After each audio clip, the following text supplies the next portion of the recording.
C'est bon, ça tourne. Bonjour à tous, je suis ravie de vous retrouver. Ici Claire du site Objectif Bienveillance. Alors, je suis de retour avec une nouvelle interview dans le cadre des interviews des mamans impactantes, des mamans entrepreneurs inspirantes. Voilà, aujourd'hui, j'ai le grand honneur, la grande joie d'accueillir Stéphanie Hoyen avec moi. Coucou Stéphanie, Bonjour Claire. merci beaucoup d'être là. Alors, Stéphanie est belge, maman de 2 ados épanouis et bien dans leur basket, comme elle dit. Elle a toujours été passionnée par les relations et la transmission. Elle a d'abord été enseignante dans les sciences humaines avant de s'engager sur un chemin personnel qui l'a poussée à se poser des questions sur sa vie, comme souvent quand on s'engage dans ce processus-là de développement personnel. Effet boule de neige, il y a bien beaucoup de choses qui émergent. Aujourd'hui, elle est une femme entrepreneur active, soutenue par sa famille. Elle a créé son entreprise Acteur Positif et une école en ligne. Elle est coach certifiée, coach scolaire, formatrice et auteure, puisque son premier livre, Vers plus de bonheur à l'école, sera bientôt disponible un peu partout. C'est génial. Elle accompagne les leaders à devenir créateurs de leur bonheur et c'est dans ce sens-là que moi, je la trouve très, très inspirante. Elle a su tirer du positif des contractions qu'elle a vécues dans sa vie pour en faire une force. Elle avance à pas de géant. Ça fait bientôt 1 an qu'on se connaît. On s'est rencontrés dans le cadre d'un séminaire sur le développement personnel et depuis 1 an, elle a fait des bons, des bons Comme en avant. toi, comme toi. Hein. On a fait des bons en avant, c'est vrai. Et je suis justement du coup persuadée qu'avec l'énergie qu'elle dégage, avec la façon dont elle rayonne, elle inspire ses enfants et ses proches, son entourage. Donc voilà, je suis ravie de vous la présenter. Merci Stéphanie d'être là. Est-ce Merci. que, bah écoute, avec grand plaisir, est-ce que tu as quelque chose à rajouter, quelque chose que tu as envie de dire avant que je démarre mes petites questions que je t'ai préparées, que je t'ai concoctées? Merci pour ta présentation, ça me touche et je suis ravie d'être là avec toi pour cette interview aujourd'hui. Et voilà, c'est vraiment une joie de se retrouver virtuellement alors qu'on s'est croisés il y a presque 1 an, en Ouais, ça fera vrai, bientôt un à an. Paris. Ouais. Voilà, c'est Belle ça. rencontre. Oui, oui, oui. On s'est vite rendu compte qu'on partageait les mêmes valeurs. Et puis, comme dans certaines rencontres, on ne sait pas pourquoi. Il y a des choses qui attirent une personne vers une autre. Et voilà, on en avait parlé à l'époque qu'on ferait des choses ensemble, on ne savait Oui, pas quoi. c'est Et voilà, marrant. et ben Ouais. voilà, c'est une petite Voilà. 1 an interview. après, voilà. Voilà, on fait une interview ensemble et puis bah, qui sait ce qui se passera derrière. Mhm. Alors, donc, je t'ai préparé quelques petites questions, voilà, pour toi, pour que tu nous expliques un peu comment se passe ta vie de maman entrepreneur, parce que c'est vraiment ça le thème qui nous intéresse, nous. Oui. Donc, toi, tu étais enseignante et aujourd'hui, tu deviens entrepreneur. Et pourquoi donc tu as choisi de devenir entrepreneur? Oui, alors c'est un fameux changement, hein, quand même, passer de donc enseignante donc en Belgique, c'est un statut, mais je pense comme en France, hein, de fonctionnaire. Hein, donc je suis toujours, parce que je suis en congé actuellement, donc je suis enseignante nommée. Hein, donc, et en fait, j'ai commencé un chemin de questionnement, comme tu l'as bien dit, hein, un chemin de développement personnel. Donc j'ai commencé à me poser quelques questions, c'est je pense il y a maintenant 5-6 ans. Je me sentais plus trop à ma place en fait dans le contexte où je travaillais. J'avais l'impression d'avoir un peu les ailes coupées, de ne pas pouvoir déployer tout mon potentiel, ma créativité. Et j'observais aussi au sein des écoles, au sein de l'école en tout cas dans laquelle j'étais, que le management, mais moi le management c'est aussi bien un directeur d'école, un prof avec sa classe, un chef d'équipe, que le management bienveillant. Ah, donc ça, je pense à toi. Mais ça, c'est hyper important si on veut que ou les membres de son personnel, les membres de son équipe, ses élèves puissent vraiment avoir confiance en eux, déployer leurs ailes. C'est super important. Et en fait, je sentais qu'il y avait quelque chose par rapport à ça à faire. J'avais vraiment envie de pouvoir accompagner aussi bien les jeunes et les adultes à avoir des outils pour développer plus de confiance, être plus heureux et pouvoir développer vraiment tout leur potentiel. D'accord. Et Et tu avais donc, un, en fait, ça a cheminé, si tu veux, il y a 4-5 ans, c'était d'abord des questions. Ça a commencé par un questionnement. Je me demandais, tiens, que faire d'autre si j'ai envie de changer un peu de contexte là. Mais je voulais quand même toujours rester dans la transmission, mais je ne savais pas vraiment vers où me diriger. Donc, ça a pris quand même un petit temps pour que je trouve vraiment ce que je voulais faire, mon ikigai. Donc ça, j'ai trouvé ça après quelques mois de cheminement, de questionnement. Et c'est vrai que j'ai eu l'idée de créer mon entreprise, mais ça a pris quand même quelques temps pour que ça se fasse. D'abord, j'ai commencé en tant qu'indépendante en activité complémentaire. Je ne sais pas si vous avez ce même statut en France, activité complémentaire. C'est-à-dire que tu gardes une activité, puis tu commences à… Tu as 2 activités, une activité principale et une activité secondaire, oui. Et maintenant, je suis indépendante à temps plein. Donc, ça fait combien de temps que tu es indépendante à temps plein? Alors, ça fait depuis le mois de septembre. Oui, c'est tout récent. Pas très longtemps et ça a vraiment bien démarré. Ouais. Donc, je suis heureuse. Maintenant, là, c'est un peu particulier cette période-ci, mais je suis vraiment contente du démarrage de mon activité à temps plein. Ouais.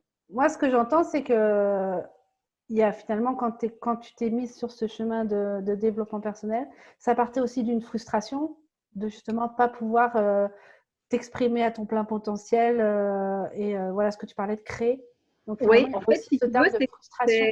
Oui, c'est un peu comme si des choses que j'observais pour moi et que j'observais aussi vis-à-vis, par exemple, de mes élèves. Et puis après, donc j'ai eu une expérience professionnelle dans une administration, mais j'observais aussi des choses semblables où je voyais l'importance vraiment je dirais, je résumerais ça par le management bienveillant, en fait. Tu vois, donc, et donc, en fait, c'est parti d'un constat à la fois sur moi et sur d'autres, donc aussi bien les élèves que des collègues. Et je me suis dit, mais c'est énorme quand même l'enjeu qu'il y a là derrière. Parce que pour pouvoir être efficace, pour pouvoir être créatif, pour faire du bon boulot, tu dois te sentir en confiance, tu dois pouvoir exploiter tes talents, tes compétences, tu dois être dans un apprentissage continu.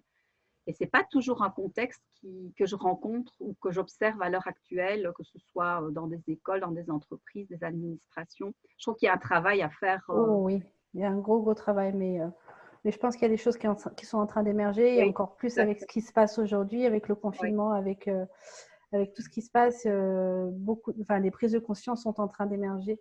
Et je pense que la façon de travailler, le monde du travail va évoluer. On ne reviendra pas à la vie qu'on avait avant. Ça, c'est juste pas possible. Oui, je pense ça aussi. Et ce que j'ai remarqué aussi, c'est que on ne fait pas assez attention, à mon sens, à la spécificité, au fait que chacun soit unique et a quelque chose d'unique à apporter dans sa classe, dans son entreprise. Ça, c'est quelque chose qui est important à l'heure actuelle et j'espère qu'on va vraiment de plus en plus se diriger vers ça, vers le fait de voir les talents en chacun et le potentiel de chacun et ce que chacun peut apporter au monde. Complètement. Et puis ça, on peut le faire aussi à la maison avec nos propres enfants. Exactement. Oui. Voilà. Tout à fait. Oui. Et oui. Et donc, tu es passé du statut donc, de fonctionnaire au statut d'entrepreneur. Donc, tu travailles chez toi. Oui. Essentiellement. Alors, tu fais des choses en présentiel, mais ce n'est pas forcément chez toi, ça. Non, donc ici j'alterne, donc je travaille quand même pas mal chez moi pour construire des formations, donc je fais des accompagnements de coaching en ligne. Maintenant ici je viens de lancer une école en ligne, donc c'est vrai que je travaille quand même pas mal de chez moi, mais j'ai aussi des formations, jusqu'au début du confinement, j'avais des formations en présentiel, là que ce soit avec des enseignants, avec des particuliers ou avec des managers, et je forme aussi des coachs et des coachs jeunes. Donc, c'est une alternance des deux. Et en fait, ça, c'est quelque chose qui me convient vraiment, vraiment bien parce que je me suis rendu compte aussi dans mon boulot précédent que ce qui me frustrait, c'est la routine. En fait, ça ne me plaît pas. J'avais commencé à tourner un peu en rond, même si j'adore les élèves. C'était un bonheur d'accompagner les élèves, mais j'avais besoin d'apprendre de nouvelles choses et de développer des nouvelles compétences. D'accord. Et donc, maintenant que tu travailles à la maison, du coup, tu es plus présente pour tes enfants, en tout cas physiquement. Et comment tes enfants, justement, vivent le fait que tu aies fait ce changement-là dans ta vie et que tu sois si active aujourd'hui? Comment est-ce que ta relation avec tes enfants a changé? Est-ce que tu as remarqué des changements, des choses différentes? Oui, alors en fait, assez curieusement, ce sont mes enfants, plus spécifiquement mon fils qui était jeune à l'époque, il avait même pas 10 ans. Ils ont quel âge aujourd'hui, tes enfants? Aujourd'hui, ils ont 14 ans et 16 ans. Ouais. Et donc, quand j'ai commencé à me poser pas mal de questions, ben, mon fils, il avait pas encore 10 ans. Et donc, déjà, lui, alors que moi, j'ai l'impression que c'est même lui qui m'a ouvert les yeux avant que moi, je les ouvre. Il m'a dit, mais maman, pourquoi est-ce que tu ne changerais pas de boulot, que tu n'essaierais pas autre chose? Pourquoi tu ne créerais pas ton job, ton entreprise et tout ça? Et plusieurs fois, il est revenu quand même avec cette idée. Enfin, c'est quand même génial, quoi. Les enfants, ils ont tellement de choses à nous apprendre. Oh oui. Donc, ça, c'était assez magique parce que je me suis dit, waouh, quand même, s'il dit ça, c'est qu'il ressent des choses à la limite que moi, je ne perçois peut-être pas encore pleinement. Mm-hmm. Et donc, en fait, ce qui a changé, c'est qu'à ce moment-là, moi, j'étais quand même pendant les dernières années, mais sans m'en rendre spécialement compte, j'étais quand même assez sous pression, assez stressée, mais je ne m'en rendais pas compte, en fait. Et donc, j'étais quand même exigeante. J'étais quand même exigeante que ce soit avec moi, avec mes enfants, peut-être parfois au niveau scolaire. Et tout ça, ça a complètement changé au fur et à mesure que j'ai avancé vers mes rêves. La pression, elle a vraiment complètement diminué. Et le fait de m'autoriser à vivre mes rêves, ben, c'est une autorisation que je leur donne à eux aussi. Et tout le monde, en fait, oui, c'est vraiment ça, quoi. Eux aussi commencent à réfléchir à ce qu'ils voudraient faire plus tard. Ma fille, elle a choisi de changer l'orientation. Elle avait une option, elle a choisi de changer d'option, mais elle a réfléchi elle-même. Parce que on leur donne avec mon mari cette autorisation-là. On trouve que c'est hyper important qu'ils fassent ce qu'ils aiment et qu'ils se posent des questions, qu'ils apprennent à se connaître et que petit à petit, ils fassent les choix qui leur conviennent. Et ça, c'est vrai que c'est vraiment en parallèle de moi, ce que j'ai vécu. Ben, quelque part, tu donnes l'autorisation à tes enfants de s'écouter, de suivre leurs rêves. Mm-hmm. Ça, c'est juste magique. Oui. Bah, c'est un bel exemple que tu leur donnes, là, en tout cas. Mm-hmm. Parce qu'on sait bien que les enfants, ils ne font pas ce qu'on leur dit, ils font ce qu'on fait nous-mêmes. Exactement. Ils Oui. imitent ce qu'on fait. Donc, forcément, si tu vis tes rêves, ils se diront que eux aussi, ils ont le droit de vivre leurs rêves, quoi. Et C'est alors, un cadeau, hein. Oui, c'est vrai, oui, mais ça, je m'en rends compte de plus en plus. Et alors, tu me posais la question de ce qui avait quand même changé. Et en fait, alors, je travaille beaucoup, toujours quand même. Hein. Je gère mon temps de façon libre. Et ça, j'adore cette liberté de pouvoir gérer mon temps comme j'en ai envie. Donc, ça, j'adore. C'est vrai que je travaille encore beaucoup quand même. Ben, forcément, parce que c'est quand même encore récent ce boulot d'indépendante. Bien sûr. Mais par contre, le temps que je passe en famille est plus qualitatif. Tu vois, le temps est de qualité. Je suis déjà pleinement dans l'instant présent, alors qu'avant, ben, j'étais un peu prise dans le flot de mes pensées. Et justement, tu expliques parce que par la sérénité que tu as trouvée dans ta vie professionnelle et du coup qui découle sur ta vie de famille. Exactement. Ouais, d'accord. Ouais. Ça, c'est précieux aussi. Mm-hmm. Parce que je remarque mais que quand on est pris dans un rythme, tu vois, le rythme métro, boulot, dodo, où on est à fond dedans et on pense qu'il n'y a même pas d'autre issue ou d'autres possibilités, en fait. Ouais. Et petit à petit, ben, tu te rends compte que c'est toi-même qui te mets des freins et d'autres possibilités. Il y en a, pour autant qu'on s'autorise à les explorer. Et petit à petit, tu changes et tu es beaucoup plus dans l'instant présent et attentif à tout ce qui se passe. Et donc, ce temps-là est précieux aussi. Le temps passé en famille est précieux puisque tu n'es plus pris par tes pensées à tout ce qu'il y a à faire. Complètement. Ouais, c'est génial. Tu suis ton rythme, en fait. Oui.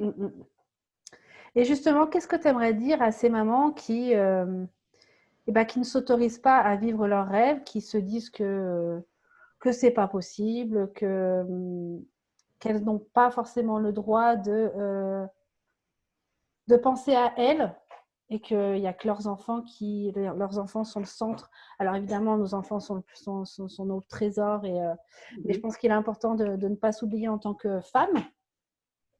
Et je rencontre tellement de mamans qui ne sont que mamans, qui le jour où les enfants quittent la maison, elles se retrouvent seules face à elles-mêmes en se disant « Et moi, finalement, maintenant, qu'est-ce que je fais? Qui je suis ?»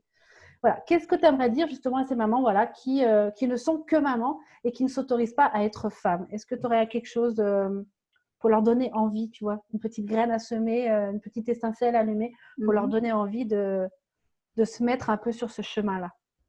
Alors déjà, c'est important que chacun s'écoute. Il y en a peut-être qui n'aspirent pas à autre chose et qui veulent vraiment être maman pratiquement à 100%. Mais donc ça, c'est possible. Et chacun fait comme il le sent et comme il aime. Donc ça, je crois que c'est important.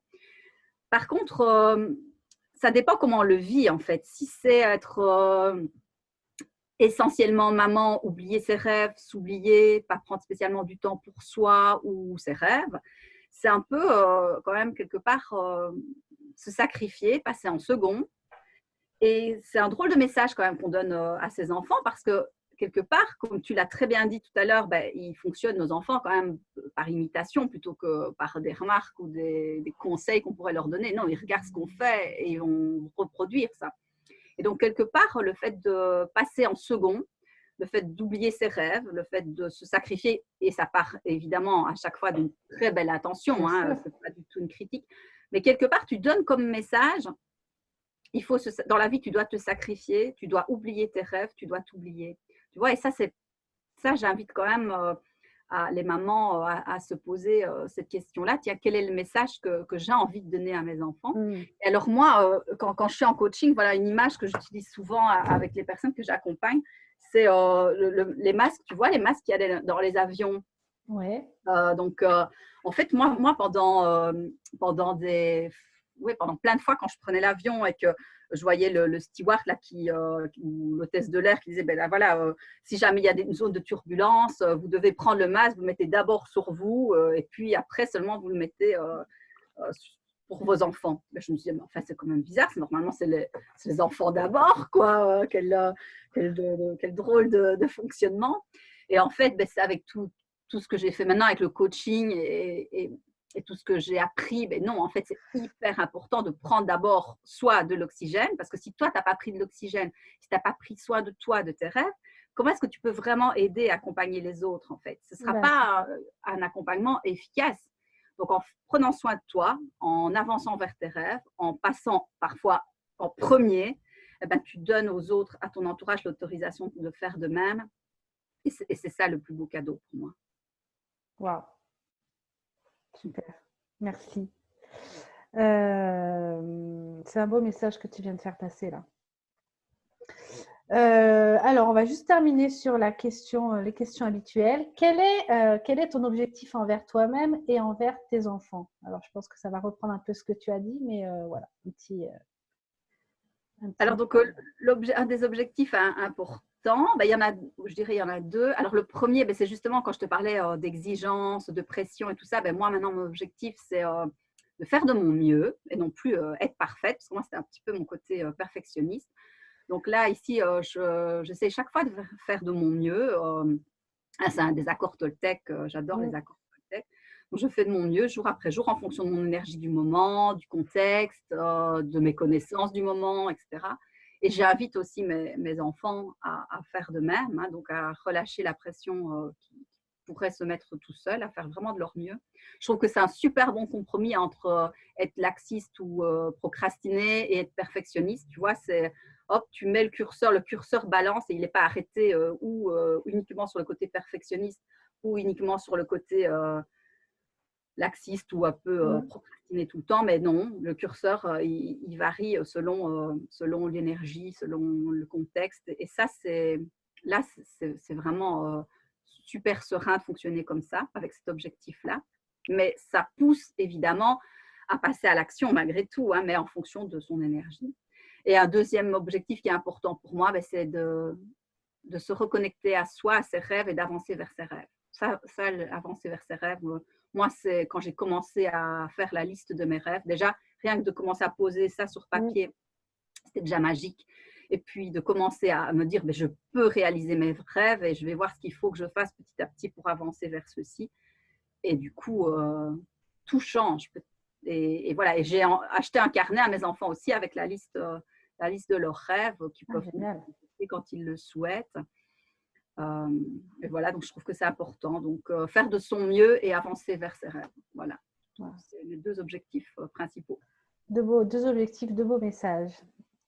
Eh ben, écoute, merci mille fois, mille fois, mille fois, parce que je crois qu'il y a plein de choses à en tirer, de belles pépites qui viennent à sortir de tout ce que tu nous as raconté. Il y a des beaux messages là-dessous.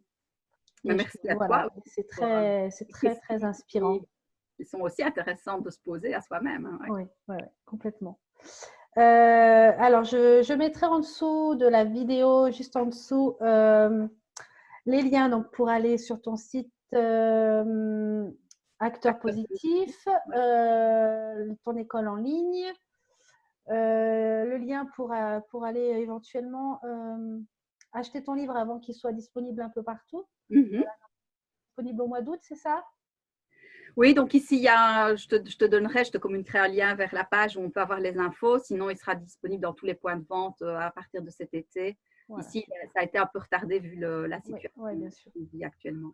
Voilà, donc vous pourrez retrouver toutes les informations, comment rentrer en contact avec Stéphanie si vous le souhaitez. Voilà, juste en dessous de la vidéo. Et voilà. Alors, je peux juste dire un tout petit mot sur donc j'ai créé une formation spéciale vu le contexte donc sur mon école en ligne. Donc, c'est les bases du coaching scolaire. 7 jours, hein, c'est une formation assez courte, mais vraiment avec des outils de coaching et de coaching scolaire pour permettre aux parents, aux mamans d'avancer vers plus, enfin, accompagner leurs enfants avec plus de sérénité et les accompagner vers plus de bonheur, leur apprendre à mieux se connaître. Donc voilà, ça peut peut-être aider certaines mamans, certains parents dans la situation qu'on vit actuellement. Ok, bah super. Bah, le lien sera juste en dessous. Vous n'aurez plus qu'à cliquer et aller voir tout ça. Eh ben, grand merci Stéphanie. Merci infiniment d'avoir accepté déjà de répondre à mes questions, pour ton authenticité, pour ton énergie et pour l'inspiration que tu es. Je suis persuadée que tu es une belle inspiration aujourd'hui pour beaucoup de mamans. Merci infiniment. À toi, Claire. Avec grand plaisir. J'étais ravie d'échanger avec toi à ce sujet-là. Un grand merci à toi aussi et merci de m'avoir proposé cette interview. Eh ben, écoute, c'était un très, très grand plaisir. Quant à nous, on se retrouve très, très vite pour une prochaine interview avec une autre jolie maman inspirante. Je vous embrasse très fort. Je vous dis à très vite. Bisous Stéphanie. Bisous, à très bientôt. À bientôt.